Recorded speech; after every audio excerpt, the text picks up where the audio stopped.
In June 1983, a rocket roared into the Florida sky, carrying 5 astronauts aboard the Space Shuttle Challenger. Among them was a 32-year-old physicist from California named Sally Ride. When the shuttle reached orbit, Ride made history as the first American woman in space and only the third woman ever to leave Earth. But Sally Ride's journey to space did not begin in a laboratory or a cockpit, it began on a tennis court. Sally Kristen Ride was born on the 26th of May 1951 in Los Angeles, California. She grew up in the neighbourhood of Encino with her younger sister Karen. Her father was a political science professor and her mother worked as a counsellor, helping women rebuild their lives. As a child, Ride loved science and sports, but tennis quickly became her greatest passion. She trained seriously and became one of the top junior players in Southern California. At one point she even considered becoming a professional tennis player. Yet Sally Ride was just as talented academically as she was athletically. At school she developed a fascination with physics and space. One of her teachers encouraged that interest and Ride began to imagine a future studying the universe. After graduating from high school in 1968, she attended Swarthmore College in Pennsylvania on a tennis scholarship. Despite success on the court, she felt homesick and returned to California after a year and a half. She eventually transferred to Stanford University, where she pursued physics while also studying English literature. Ride earned a bachelor's degree in both subjects in 1973, followed by a master's degree and then a doctorate in physics in 1978. Her research focused on how X-rays interact with interstellar space, the vast region between stars. At the time, Ride was preparing for an academic career in astrophysics, but then she spotted something unexpected in a university newspaper. In 1977, NASA announced it was recruiting for a new class of astronauts for the upcoming Space Shuttle program.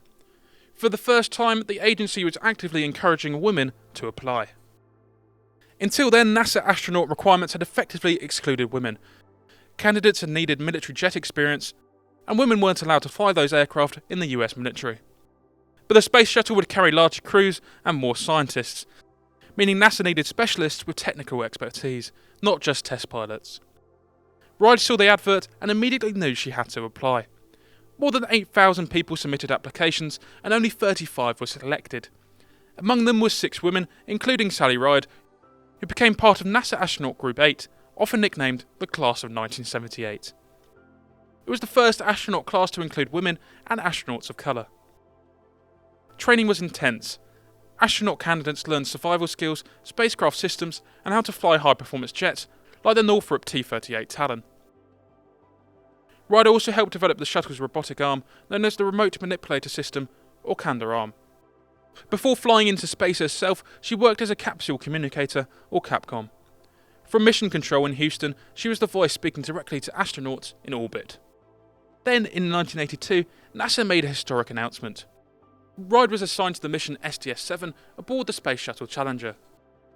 The announcement sparked enormous media attention. Reporters asked her questions that male astronauts never had to answer. Some wondered whether spaceflight might affect her ability to have children. Others asked if she would cry if something went wrong during the mission. Ride handled it with calm professionalism. She insisted she saw herself in only one way, as an astronaut. On the 18th of June 1983, Challenger launched from Kennedy Space Center in Florida. During the mission, she operated the shuttle's robotic arm to deploy and retrieve a satellite known as Sparse-1. The arm extended out from the shuttle like a mechanical limb, gently placing the satellite into space before later capturing it again. Ride even manoeuvred the arm into the shape of the number 7, matching the mission patch. The 6-day mission successfully deployed communication satellites and conducted scientific experiments in microgravity. When the shuttle finally returned to Earth, poor weather forced it to land at Edwards Air Force Base in California instead of Florida. But the mission had been a success. Sally Ride had shown that women could not only travel to space, but perform complex technical work there. Just over a year later, Ride flew again on the mission STS-41G in October 1984. This mission made history for another reason. Ride was joined by astronaut Catherine Sullivan, making it the first spaceflight with 2 American women on board.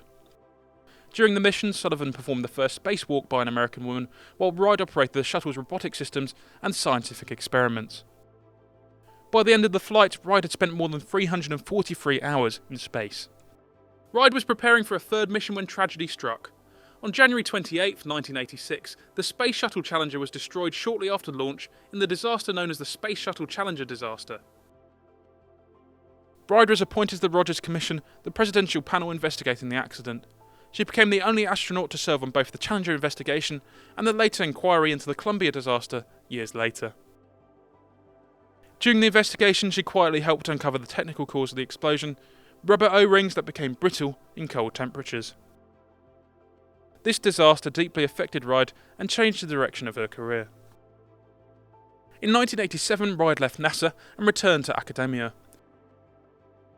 She first worked at Stanford, studying international security issues, including ways satellites might verify nuclear arms agreements. Later, she became a physics professor at the University of California, San Diego, where she continued scientific research and led the California Space Institute. But Ride's greatest passion eventually became education. She believed that children, especially girls, needed encouragement to pursue science and engineering.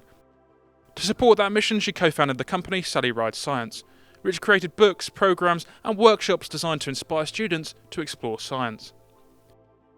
Her outreach programs even allowed schoolchildren to request images of Earth and the Moon taken from spacecraft. Ride once explained her motivation simply. She wanted children to keep the same curiosity and excitement about science that she saw in their eyes when they were young. Sally Ride died in 2012 at the age of 61 after battling pancreatic cancer. Her family revealed that she had spent nearly 3 decades with her partner Tam O'Shaughnessy. That made Ride the first known LGBTQ astronaut, although she had chosen to keep her private life out of the spotlight while she was alive.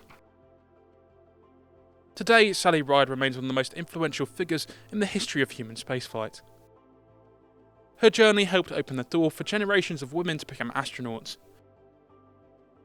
Today, astronauts from NASA, the European Space Agency, and other space programs include growing numbers of women inspired by pioneers like Ride. And as humanity prepares for future missions to the Moon and beyond through programs like Artemis, the legacy of Sally Ride continues to shape the future of space exploration. Because when Challenger launched in 1983, it carried more than just satellites into orbit. It carried the proof that space belonged to everyone.